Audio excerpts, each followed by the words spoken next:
Hi, my name is Gerhard Schwantner, and welcome to Selling Power TV. Today we continue our conversation with Mark Sellis, the author of The Funnel Principle. Welcome, Mark. Hi, Gerhard.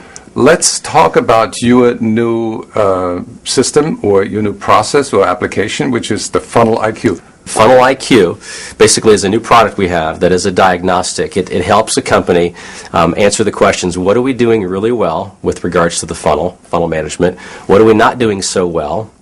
And how can we improve, plain and simple. So you have developed this for your customers that have adopted the Bicycle funnel. And what made you decide to create that product? I actually did create it specifically for customers that we've had for years. And they've come to me and said, you know, this is going well. We don't really know how well we're doing for the most part. So is there a way we can measure how well we're doing and possibly improve? You know, and I said, that's great. I should have thought that a long time ago. But we've taken it obviously to the larger market and to prospects as a great way to begin. Mm-hmm. So I mean, basically, you've got 5 competencies that we've learned over the past 10 to 12 years that you've got to really nail to be good at sales funnel management. And they're very simple. Number 1 is funnel design. Mm-hmm. Number 2 is funnel rules or management processes. Number 3 is funnel training. Number 4 is funnel coaching. And number 5 is funnel audits.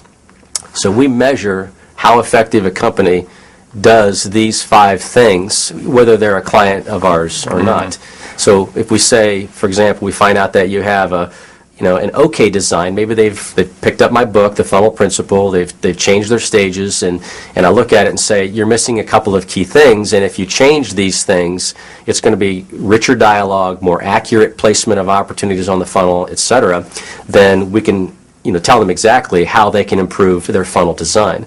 If they're, for example, doing no inspections of funnels, or if they're confusing forecasting calls with funnel audits, then we can tell them that and say, that's a big sin, we've got to help you fix that, and here's how you do that. Mm-hmm. So we can be very prescribed and tell them what they need to do to improve. Right.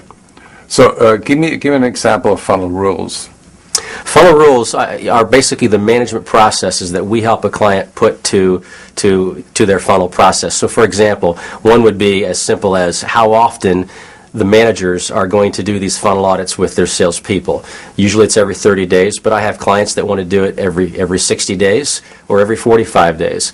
Another example would be identifying a metric that they want to track. Mm-hmm. Not 15 metrics, but maybe 2, 3, or 4. And they actually build that into their process as opposed to having it as an afterthought. Right. What would be a good metric for a sales manager? Let's say the top 3 metrics. Probably the most common one is funnel value. And this goes all the way up the chain from the salesperson all the way up to the president of the company. They're asking, what's the size of our pipeline? I need to know that. So that's probably number 1. Another one that's really popular right now is velocity, sales velocity. So, we can have a funnel that may look pretty good in terms of funnel value or funnel size, but if it's comprised of deals that are not moving as quickly as they need to, that's a red flag. We have to fix that. So some funnels can look like snails, and some funnels can look like a cheetah. That's right, yeah. So then they need to identify that. And business analytics does a great job of quickly capturing that as a metric. Right. The third and probably other most common one is the win rate or close rate. And again, most companies really don't know what their win rate is. It gets complex if they have multiple lines that they carry. Right. And is their win rate bigger or smaller for large deals versus smaller deals? Right. And that's important because funnel value, funnel size, comes from the win rate. Sure. So if you have a 50% win rate, then you need a funnel size of 2x. If you have a 25% win rate, it needs to be 4x. And then you can take that learning from analytics to bring it to the coaches and trainers. How long should the funnel training take in a typical company? Well, ours is a day.